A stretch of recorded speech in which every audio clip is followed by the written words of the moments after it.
नमस्कार मित्रांनो, ठरलं तर मग या मालिकेच्या आजच्या भागात आता पूर्णाई ही आपल्या रूममध्ये जायला निघते, परंतु तिच्या हा पायाखाली खुरखुडा आहे. तर तो खुरखुडा टोचतो तेव्हा आता पूर्णाई जोरात आई गस ओरडते. सगळेजण खूप घाबरतात की पूर्णाईच्या पाय घसरून ती पडणार. तोच लगेच आता सायली धरते. सायली म्हणते की अगं पूर्णाई, असं काय करते. पूर्णाई मात्र आता तिच्या रूममधील वाळ्याची काडी आणायला चाललेलीच असते. तेव्हा सायली म्हणते, हे बघ, काही काडी वगैरे आणू नकोस. तेव्हा आता पूर्णही हसते. पूर्णही हसल्यानंतर दिसलंच नाही असं म्हणते आणि बहुतेक चालतानी सुद्धा आता मला चष्मा लावा लागणार असे आता मुद्दाम ती चष्मा घेण्यासाठी म्हणत असते. तेव्हा कल्पना विचारते की तन्वी, तू खरंच चष्मा लपवलेला आहेस का. सायली मात्र आताच पूर्णाईकडे बघून हसते आणि हो असं म्हणून म्हणते की हे बघा, मी लपवलेला आहे. पूर्णाजीचा चष्मा मी का लपवला हे सुद्धा सगळ्यांनी ऐकून घ्या. पूर्णाई आता मुद्दाम आतमध्ये जायला निघते. तिला असं वाटतं की सायली आता सगळ्यांना आपलं रील बघण्याचं सांगून देईल, म्हणून पूर्णाई मुद्दाम नाटक करत म्हणते की सायली, तन्वी, अगं मी बाळ्याची गाडी घेऊन येते.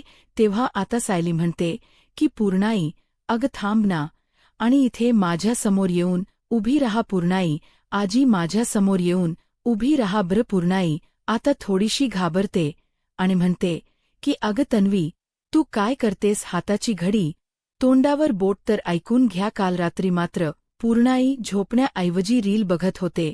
तेव्हा आता पूर्णाई खाली मान घालते.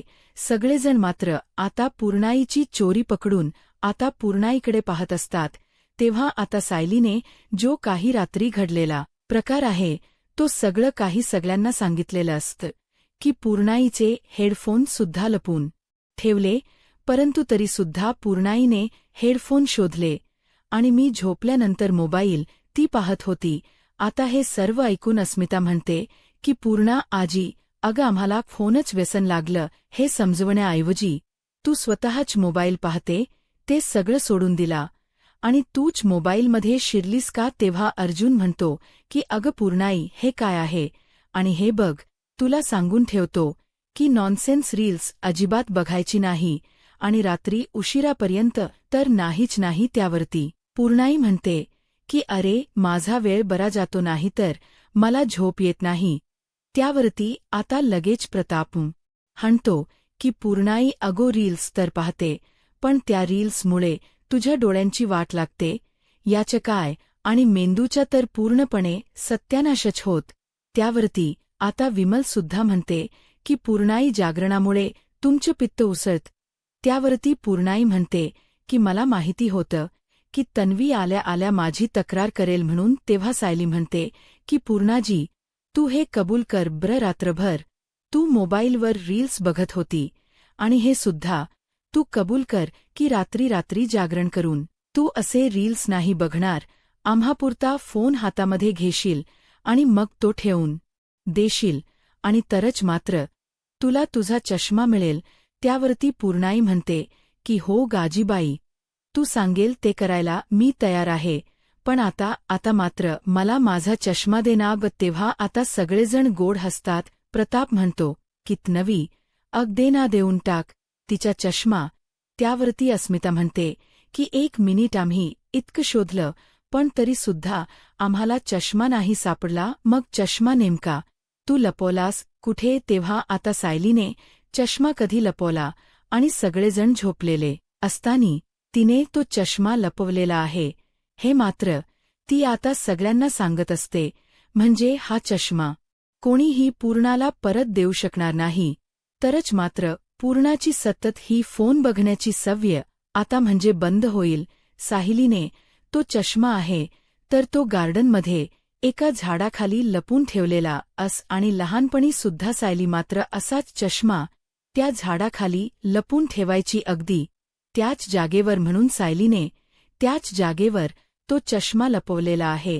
तो चष्मा फोडून मात्र सायली आता म्हणते की आता बघते की मी कशी पूर्णाजीची रील बघण्याची सवय बंद होत नाही. आणि सायली आता हे सर्व काही सांगते आणि तिने गार्डनमध्ये खड्डा खांदून तो चष्मा त्यामध्ये लपवलेला आहे हे सगळ्यांना सांगते. हे ऐकून प्रताप म्हणतो, म्हणजे तू गार्डनमध्ये खड्डा खांदला आणि त्यामध्ये तो चष्माचा बॉक्स लपवला. पूर्ण आता लगेच म्हणते की तन्वी, मला बघून दे ब्र, तू कुठे लपवलास ते. त्यावरती सायली म्हणते की हो या चला मी दाखवते, पण सगळं नियम आणि अटी लक्षात आहे ना पूर्णाजी, मी काय म्हटले ते. त्यावरती पूर्णही म्हणते की हो ग बाई, सगळे नियम आणि अटी लक्षात आहे, कबूल आहे. आणि तेवढ्यात अस्मिताच बाळ रडायला सुरुवात करते. अस्मिता म्हणते की जरा बाळ रडते, मी त्याच्याकडे पाहते आणि सात अस्मिता आत जाते तर बाकी सगळे जण मात्र बाहेर गार्डनमध्ये येतात. गुरुनाथजी म्हणते की बघू तरी माझा चष्मा कुठे लपवलेला आहे. तेव्हा आता सायली बोट दाखवते की इथे लपवलेला आहे. तेव्हा आता पूर्ण तर आश्चर्याचा धक्काच बसतो. प्रताप आणि कल्पनासुद्धा एकमेकांकडे पाहत असतात. सायली मात्र आता त्या खड्ड्यावर जी माती तिने टाकलेली आहे तर ती बाजूला करते आणि त्यातून तो जो चष्मा तिने लपवलेला आहे तो बाहेर काढते आणि पूर्णाईच्या हातामध्ये देते. सगळेजण आता पाहतच असतात. पूर्ण खूपच हसायला येत. पूर्णाई म्हणते की अगं बाळा, तू काहीही विसरली नाही. सायली विचारते की म्हणजे काय पूर्णाई, लहानपणी तर तू वात्रट होतीस, पण आता सुद्धा पूर्णाजीला त्रासच देते, कारण लहानपणी ज्या ठिकाणी तू चष्मा पुरायची ना तर त्याच ठिकाणी तू आता चष्मा पुरलेला आहेस. हे ऐकून आता सायलीला आणि बाकी सगळ्यांना धक्काच बसतो. सायलीला आता विचार येतोय. पूर्णाई म्हणत असते की काही बदलली नाही माझी तन्वी. तेव्हा आता प्रताप म्हणतो की हो ना अग पूर्णाई, मला सुद्धा आता आठवतं लहानपणी तन्वी इथे चष्मा लपून ठेवायची, पण ती आता सुद्धा तसंच काही करेल हे मला वाटलं नव्हतं. पूर्ण म्हणते की होणार आहे.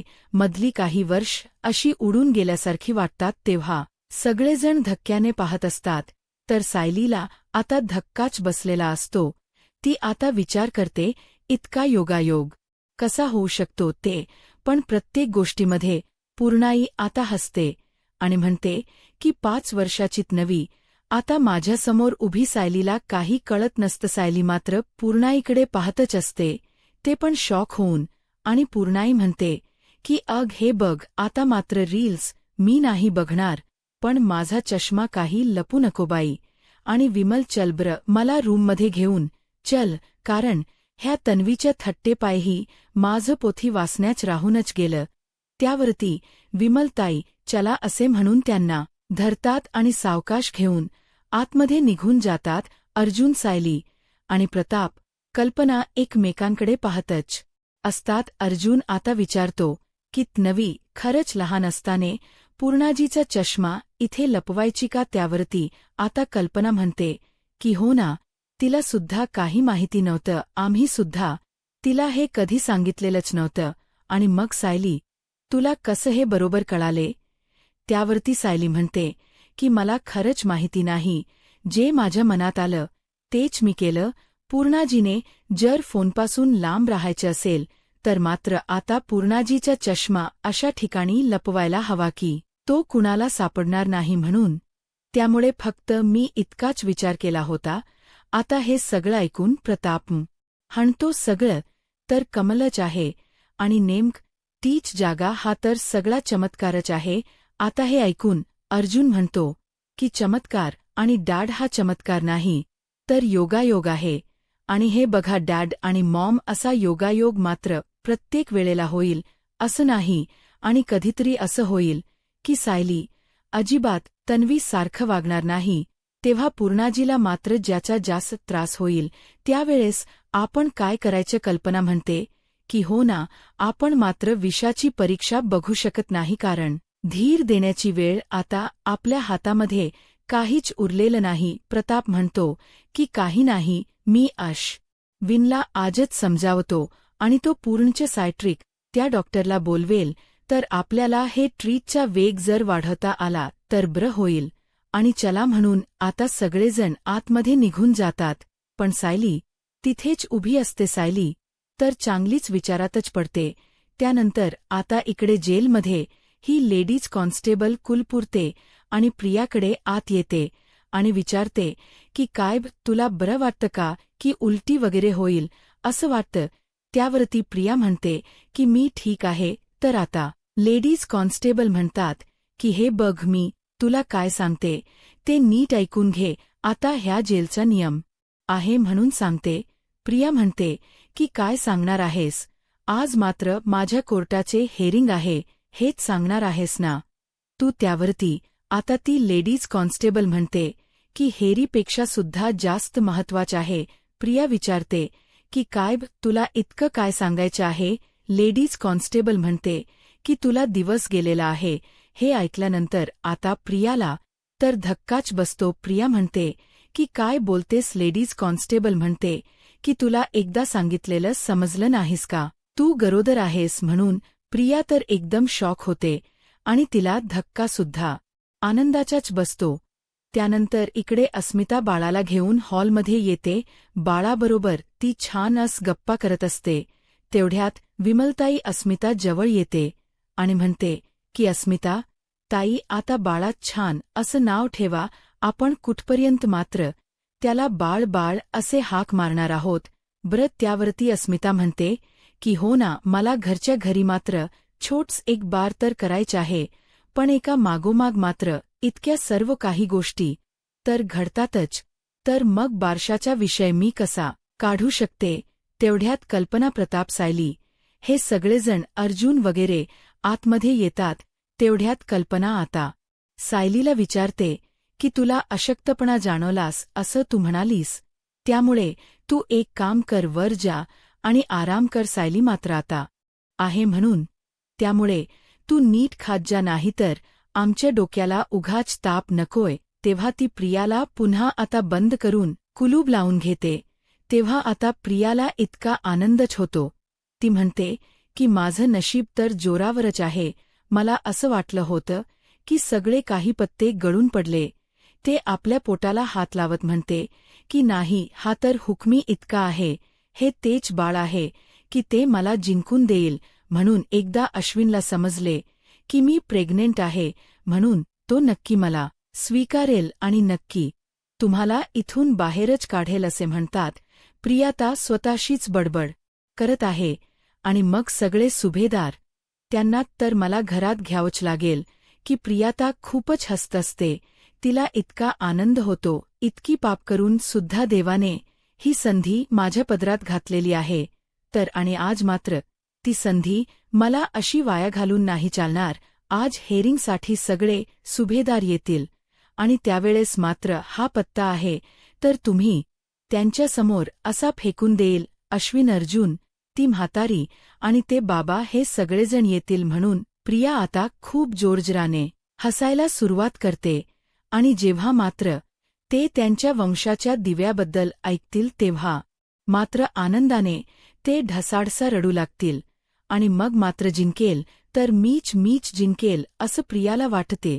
तेव्हा आता कोर्टामध्ये हेरिंगला केस सुरू होते आणि आता अर्जुन हा पुढे आलेला आहे. प्रियाला मात्र विटनेस बॉक्समध्ये उभं केलेलं आहे.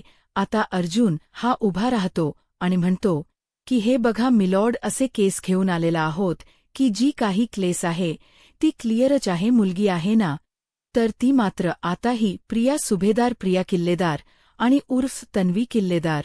त्यानंतर तन्वी सुभेदार सुद्धा आणि अगोदर मात्र बबली लोखंडे असे अनेक नावांनी मात्र आवरणारी अतिशय फ्रॉड मुलगी आहे मिल्ड ही. आणि तिने बरेच गुन्हे केलेले आहे आणि तिने प्रत्येक गुन्ह्यामध्ये मात्र एखाद्या दुसऱ्या व्यक्तीची ओळख वापरून सगळ्यांची फसवणूक केलेली आहे. आणि एखाद्या व्यक्तीचा खून करणे चे गुन्हे जर सांगितले तर आता प्रत्येक गुन्हे आहेत आणि सगळ्यात मोठे गुन्हे आहे मिलॉर्ड. तेव्हा आता अर्जुन मात्र प्रत्येक गुन्हे सांगून आता त्या प्रत्येक गुन्ह्याचा पुरावा आता ह्या कोर्टामध्ये देत आहे. प्रियाला मात्र आता हे सर्व काही बघून धक्काच बसलेला असतो. तेव्हा आता प्रियाने मात्र त्या मावशींना कस मारलेला आहे हे सुद्धा प्रियाला आता डोळ्यासमोर येते आणि त्याचा सुद्धा पुरावा आता अर्जुनने कोर्टामध्ये सादर केलेला आहे. तेव्हा आता अर्जुन मात्र कोर्टामध्ये सगळं काही सादर करतो आणि प्रियाला सुद्धा चांगलंच खडसावतो. तेव्हा आता सगळेजण अर्जुनकडे पाहत असतात. आता प्रियाचा वकील उभा राहतो आणि प्रियाच्या बाजूने बोलायला सुरुवात करतो, पण अर्जुन त्याला एका मिनिटातच शांत करतो आणि त्याला खाली बसायला लावतो. तेव्हा तो खाली बसून मान खाली घालून बसतो. त्यानंतर अर्जुन असा काहीतरी पुरावा कोर्टामध्ये सादर करतोय. लहानपणी सुद्धा असताना मात्र तिने आता आपली ओळख कशी लपवली हे सगळं काही मात्र आता तो पुरावा दाखवला जातो. मिलॉर्ड साहेब सगळे काही पुरावे पाहतात. हे सगळं काही आता पुरावे दाखवून झाल्यानंतर अर्जुन म्हणतो की हे बघा मिलॉर्ड, सगळे काही पुरावे तुमच्या समोर आहे. त्यामुळे अशा गुन्हेगाराला मात्र अगदी कडक शिक्षा व्हायला हवी. त्यामुळे मी कोर्टाला अशी विनंती करतो की ह्या मुलीला म्हणजे बुबली लोखंडे हिला अगदी जन्मठेपेची शिक्षा व्हायला हवी. तेव्हा आता प्रियाला तर खूपच टेन्शन येते. प्रिया रडत असते आणि सगळेजण मात्र आता या प्रियाला नक्की शिक्षा काय होईल याची वाट पाहत असतात. तेव्हा आता मिल्ड साहेब आपला निर्णय देतात की आज कोर्टासमोर जे काही साक्षी पुरावे सादर करण्यात आले सगळ्याचा विचार केल्यानंतर कोर्ट अशा निर्णयाला पोहोचत आहे. बुबली लोखंडे हिला शांता कदम हिच्या खुनासाठी मात्र आज जन्मकारावासाची शिक्षा सुनावण्यात येत आहे, जे प्रियाला जन्मठेपेची शिक्षा झालेली आहे. आणि तसंच मात्र फसवणूक आणि लूट या गुन्ह्याखाली दंड आणि कारवासाची शिक्षा तिला ठोठावण्यात येत आहे. आणि ह्या सगळ्या शिक्षा तिने एकत्र भोगायच्या आहे. तेव्हा मात्र आता कोर्ट हे संपलेलं असतं. प्रिया तर खूपच रडत असते. तिला काय करावं हेच काही कळत नसतं. सगळेजण मात्र आता तिथून जायला निघतात. प्रिया आता जोरजोराने रडत असते आणि लगेच धावतच रडतच ती आता अर्जुनच्या जवळ येते आणि म्हणते की अर्जुन हात जोडून, अर्जुनाने थोडीशी माझ्यावर दया कर, थोडीशी तरी माझ्याकडेवर दया दाखव. हे बघ अर्जुन, प्लीज मला इथून सोडव, मला प्लीज तू जामीन मिळून दे. तू एक काम कर, तू अश्विनला बोलव आणि तो आता अश्विन जर इथे आला तर नक्की तो मला सोडवेल. त्यावरती आता अर्जुन म्हणतो की हे बघ बुबली लोखंडे, कोणीही तुझी मदत करायला नाही येणार. तुला तुझ्या गुन्ह्याची शिक्षा मिळालेली आहे, फुल और फायनल. आणि अर्जुन मात्र पोलिसांना तिला घेऊन जायला सांगतो. परंतु आता प्रिया मात्र त्या पोलिसांना म्हणते की 2 मिनिट थांबा, मला आता अर्जुनशी बोलायचं आहे. आणि म्हणते की अर्जुन, तुला खूप महत्त्वाचं सांगायचं आहे. आणि हे बघ अर्जुन, तू जर माझं ऐकून घेतलं नाही तर बघ, अरे अर्जुन, ही गोष्ट अश्विनला कळणं खूप महत्त्वाचं आहे. चैतन्य रागाने तिच्याकडे पाहत असतो आणि आता अर्जुन सुद्धा जायला निघतो आणि चैतन्यसुद्धा प्रिया जोरजोराने ओरडत असते की प्लीज अर्जुन, अश्विनला बोलव, मला त्याच्याशी बोलायचं आहे. प्लीज अरे तू त्याला बोल हो अर्जुन. आणि चैतन्य मात्र दारात येतात. तोच प्रिया आता जोरात ओरडते, अर्जुन मी गरोदर आहे. ऐकल्याक्षणी आता अर्जुन आणि चैतन्याला फार मोठा धक्का बसतो. अर्जुन, मी अश्विनच्या बाळाची आई होणार आहे. हे ऐकल्यानंतर अर्जुन खरंच आता त्याच्या पायाखालची जमीन सरकते. त्याला फार मोठा धक्का बसतो. तेव्हा आता प्रिया हात जोडते. प्रिया हात जोडत म्हणते की अरे हे बघ ना, मी अश्विनच्या बाळाची आई होणार. प्लीज तू आता तरी मला जेलमधून बाहेर काढ प्लीज. म्हणून तो खूपच विनवण्या करत आहे. अर्जुन, सुभेदारांचा वार असा जेलमध्ये जन्माला नाही येऊ शकत हे लक्षात घे. आणि अर्जुन, तू त्या बाळाचा काका आहे. प्लीज तू विचार कर, मला अश्विनशी बोलायचं आहे. तर पोलीस मात्र प्रियाला हाताला धरून तिला हिसकावून तिथून घेऊन जात असतात. अर्जुन तर आता एकदम स्तब्ध होतो, शॉक झालेला आहे. त्याने ही बातमी जेव्हा ऐकली तेव्हा प्रिया मात्र आता त्या पोलिसांना हिसकावत असते की प्लीज मला बोलून द्या अर्जुनशी, मला अश्विनशी बोलायचं आहे. प्लीज अर्जुन, तू त्याला सांग, मला त्याच्याशी बोलायचं आहे. प्लीज प्लीज करून. मात्र आता पोलीस तिला तिथून घेऊन जातात. चैतन्य आणि अर्जुन आता एकदम स्तब्ध झालेले आहे. नक्कीच त्यांना काहीच उलगडत नसतं. अर्जुन तर पूर्णपणे ढासळला जातो आणि तो खालीच बसतो. चैतन्य विचारतो की प्रिया म्हणाली ते खरं असेल का. त्यावरती अर्जुन नाही करतो आणि मला खरंच काही सुचतच नाही की नक्की काय आहे.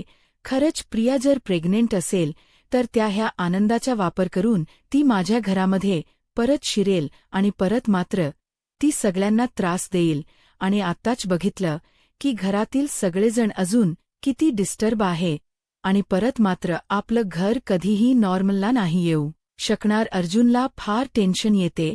तेव्हा आता चैतन्य म्हणतो की हे बघ अर्जुन शांत हो. सगळ्यात अगोदर मात रही बातमी आपण घरच्यांच्या कानावर घालूयात आणि इथून पुढे काय करायचं आहे निर्णय मात्र माझा आणि तुझा नाही असू शकत. अर्जुन म्हणतो की हो हा निर्णय फक्त अश्विनचा असू शकतो. त्यामुळे मला आत्ताच अश्विनला फोन करावा लागेल. म्हणून तो लगेच अश्विनला फोन करतोय. अश्विन मात्र अजूनपर्यंत रूममध्येच बसलेला आहे आणि तेव्हा त्याचा फोन वाजतोय. अश्विन रडतच असतो आणि आता आपल्या डोळ्यातील पाणी पुसून तो फोन उचलतो. तेव्हा आता अश्विन फोन उचलून बोल ना दादा असं म्हणतो. तेव्हा आता अर्जुन त्याला म्हणतो की हे बघ आत्ताच्या आता तुम्हाला जेलच्या बाहेर भेटायला ये. तेव्हा अश्विन विचारतो की काय रे दादा काय झालं आणि तू तर कोर्टामध्ये हेअरिंगसाठी गेला होता. त्यावरती अर्जुन खूपच डिस्टर्ब दिसतो आणि तो म्हणतो की हो मी सांगतो तुला ते सगळं काही नंतर. आत्ताच्या आता मला जेलच्या बाहेर भेटायला ये आणि घरात मात्र कुणाला सांगू नको की तुम्हाला जेलच्या बाहेर भेटायला येतो म्हणून. त्यावरती अश्विन विचारतो की अरे पण दादा काय झालं. त्यावरती अर्जुन म्हणतो की हे बघ तू लवकरात लवकर मला भेटायला ये. मी नंतर सगळं काही सांगतो. तेव्हा आता फोन ठेवल्यानंतर अश्विनला सुद्धा फार टेन्शन येतं. नक्की दादाने मला एकट्याला भेटायला का बोलावलं असेल. त्यावरती चैतन्य आता अर्जुनला म्हणतो की ही जर बातमी खोटी असती तर खूप बरं झालं असतं. अर्जुन म्हणतो की आता अश्विन तेथून रागाने जायला निघतो. तेव्हा आता अर्जुन त्याच्या खांद्यावर हात ठेवतो आणि त्याला थांबवतो. त्यावरती अर्जुन म्हणतो की हे बघ प्रियाला नक्की काय म्हणायचं आहे ते ऐकून घे. अश्विन रागानेच म्हणतो मला ह्या बाईबद्दल एकही शब्द बोलायचं नाही कारण मला तिचं तोंड सुद्धा बघायचं नाही आणि मी निघतोय.